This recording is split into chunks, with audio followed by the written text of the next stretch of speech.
This is really cool. It is a robot arm designed to like automate the charging process.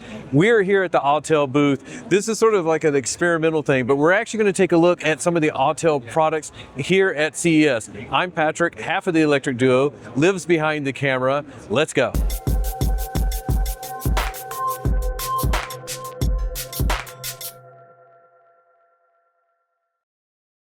Well, welcome Dario. If you guys have seen, we've done other videos with Dario before. Again, lots of cool tech here at Autel.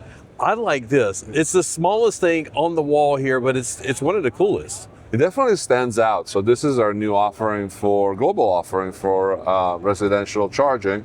This is our AC Compact 2, which works as a successor to our AC Compact. The difference is that you may recognize the form factor, very similar to AC Compact that is currently being sold, but this is a V2X ready charger that maintains the 12 kilowatt output max and will have load management capabilities across either a single charger, just working with your energy management at home, or across multiple chargers in the case of multiple chargers in the same garage or perhaps in a condo property, and you need to keep that load on the panel to stay within certain limits.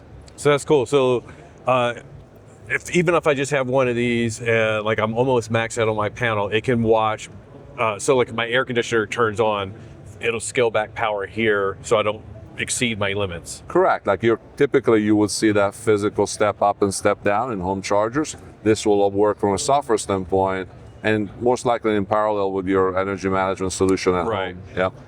And then if I had two EVs, it could do basically the same thing. And exactly. I can't charge both EVs at the same time at full power, but I could do derated on both or whatever. Or you could decide that one needs it more than the other. Yeah, that's really cool. I love this compact design. And this is something, it's in the garage, so a lot of people don't think about it. But you guys have like some really nice colors, really nice style, really compact size. Yeah, we're thinking about launching with several colors. Green and white obviously work with the booth quite well, but we have other fun colors to show you. And I saw in the spec sheet, the other thing that I thought was really cool, we're converting all of the smart home stuff in our house to Matter. This is going to be Matter compatible as well. Correct. That really is a big integration that was a priority in developing this product. That's really neat. And if you guys aren't familiar with Matter, check out some of our other videos. It's basically a new protocol. I won't say new, it's been around for a couple of years. It's been slow to be implemented on things like light bulbs and ceiling fans and stuff like that. But to see it in the home charger, I think this is the first one I've seen that's Matter compatible. So really cool. To my knowledge, yes, absolutely. And it goes all about our interoperability story, which we put a lot of focus on. Yeah, that's awesome. Let's go move to the next section. Let's do it.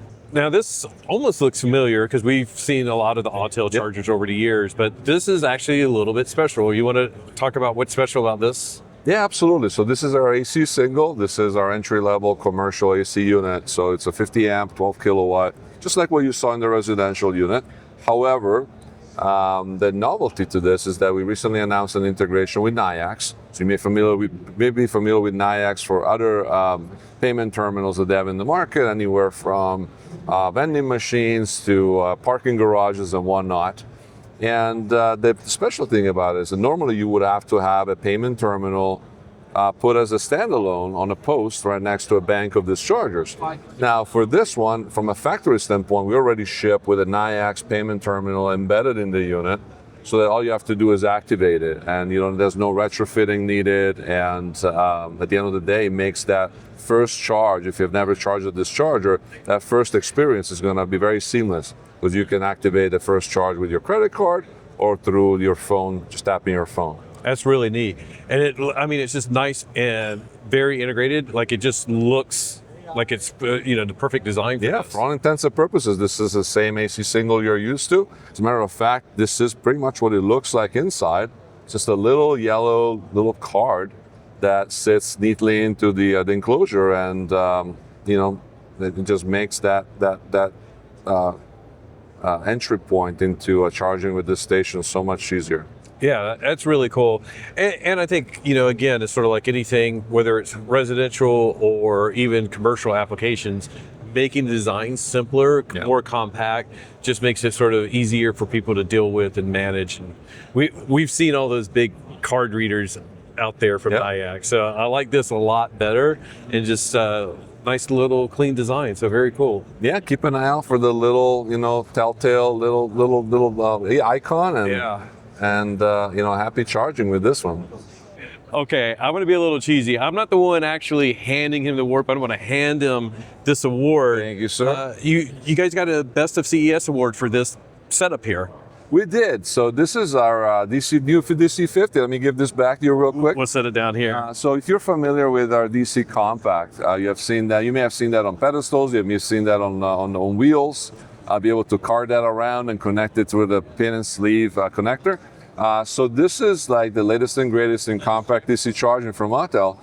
50 kilowatt max output. It will be available in a single or a dual port configuration, with or without cable management, on a pedestal or on a cart, as well as there will be later this year, and give you a little bit of preview, there will be a 100 kilowatt version of this. Nice. We expect that to be available starting in July, and with the same features, but just a max output of 100 kilowatt, which for this form factor is quite amazing. Yeah, and we'll have to get some B-roll or something, or maybe Liv can come around the side, but it's fairly thin, so it can fit in a lot of applications. Because I think that's one of the things that's really hard with EV charging.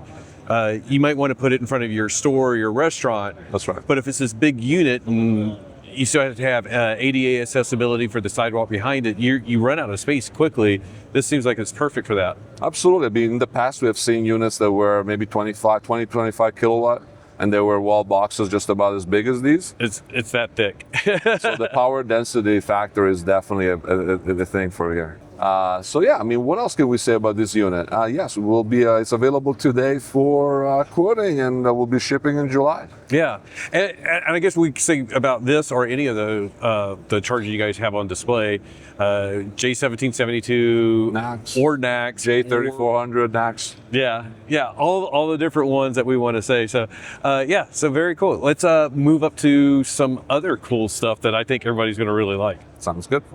This is super cool. This isn't an actual, like, Autel is rolling these out now, but you guys are experimenting, pushing the boundaries of EV charging, and this is sort of like something that you guys are just looking at, right? Exactly. I mean, this is clearly third-party hardware, but we're testing the application for automated plug-in and plug-out of vehicles, especially when you think about autonomous vehicles and the depots associated with autonomous vehicles.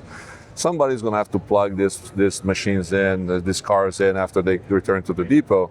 And in an environment where most things like car washes and inspection of the vehicles is going to be very much automated, this is a clear segue, into the plug-in and plug-out. Yeah, because I've always wondered that. Like we see the huge Waymo fleets, that's right, like in LA, and they have a team of people that are plugging them in and charging. Yeah. And this is just like it's sort of weird, like cars driving all over the city, and it comes back and somebody's just like clunk. Yeah, like the whole autonomous story being dependent on somebody doing a wipe down or a quick plug-in. Yeah. And I could see a lot of fleet customers in general that may have trucks or whatever. Right. They just have them like everybody just gets parked, and then they could just be, they don't have to worry about it. It just gets charged. So absolutely. Yeah. You may see, maybe smaller facilities, being rolled out where you only have, several vehicles in them. Yeah. You cannot necessarily have personnel at all those different facilities, or maybe not at all hours. Yeah. So that you, perhaps for night, for night plug-ins, you can have that scheduled, or perhaps like sensing when the vehicle is back in the bay, to just quickly plug it in. Yeah, I remember talking to a fleet customer one time, and they were saying one of the issues that they have is like they don't want everybody to plug in immediately, because it's like there's so much traffic, people working on the vehicles and things like that.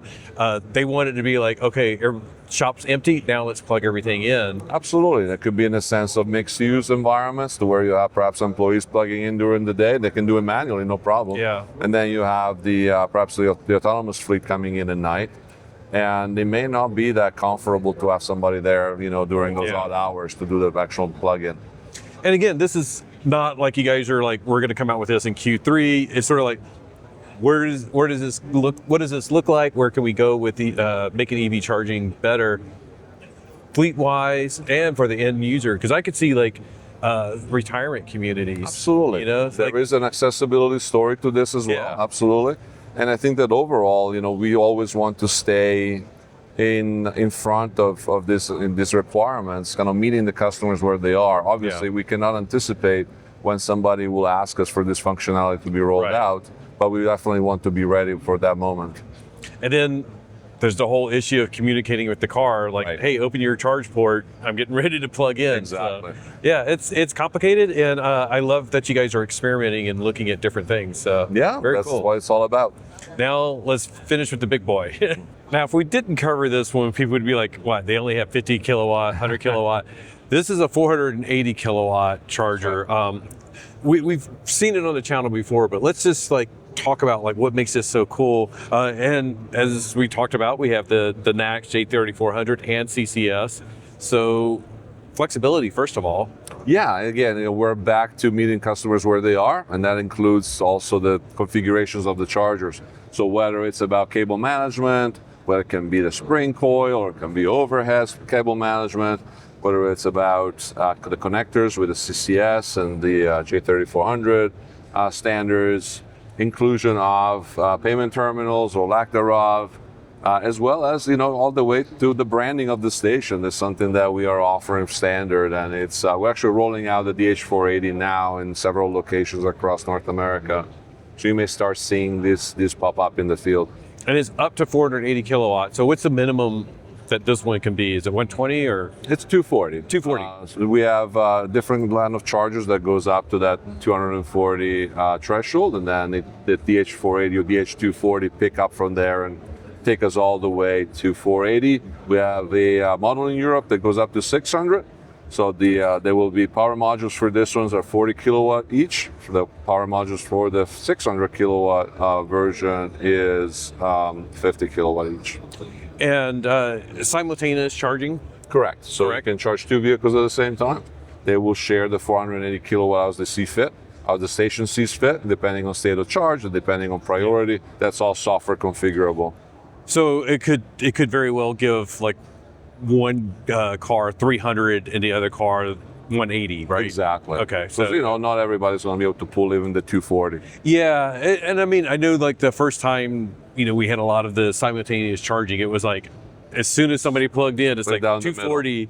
But yeah, it's really great. The only limitation that you have is that each power module has to be allocated to a vehicle. So the smallest denomination of that is 40 kilowatt. But you cannot split it half and half on the same power module. But other than that, you're good to go. Very cool.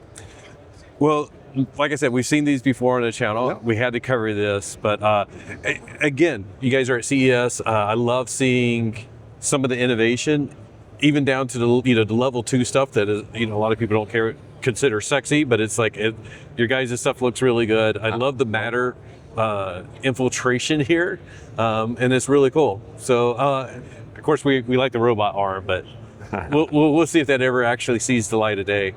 Yeah, no, the robot arm is catching a lot of attention, getting a lot of attention, turning heads, and getting so many questions about it.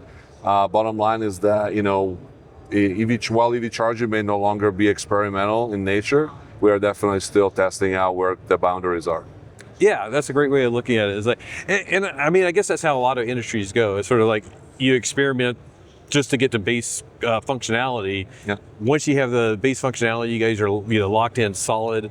We just saw your chargers again. I think we mentioned this at the last CES, the 80 kilowatt or not 80 kilowatt, 80 amp chargers over at Resorts World. So That's right. If you're ever in Vegas and you need to charge level 2, it's one of the only 80 amp level 2 charging out in the commercial public that I've seen. So it's really cool to see those out there. But yeah, now you guys are innovating on crazy stuff like robot arms. Hey, gotta have fun. Yeah.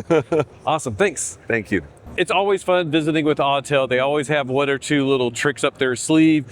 Great meeting with Dario again. Thank you for watching this video. If you like it, give it a thumbs up. If you want more coverage of CES, EVs, EV charging, make sure you subscribe. Thank you to our Patreon members. As always, the Whisper, Engage, and Unbridled members that support us on a month-to-month basis, helping us get to shows like this, as well as our YouTube members as well. You guys are great. We really appreciate you. We're going to run to our next appointment, so just remember, whatever you drive or ride, oh wait, that doesn't work. Whether it has 2 wheels or 4 wheels, enjoy the ride. Bye.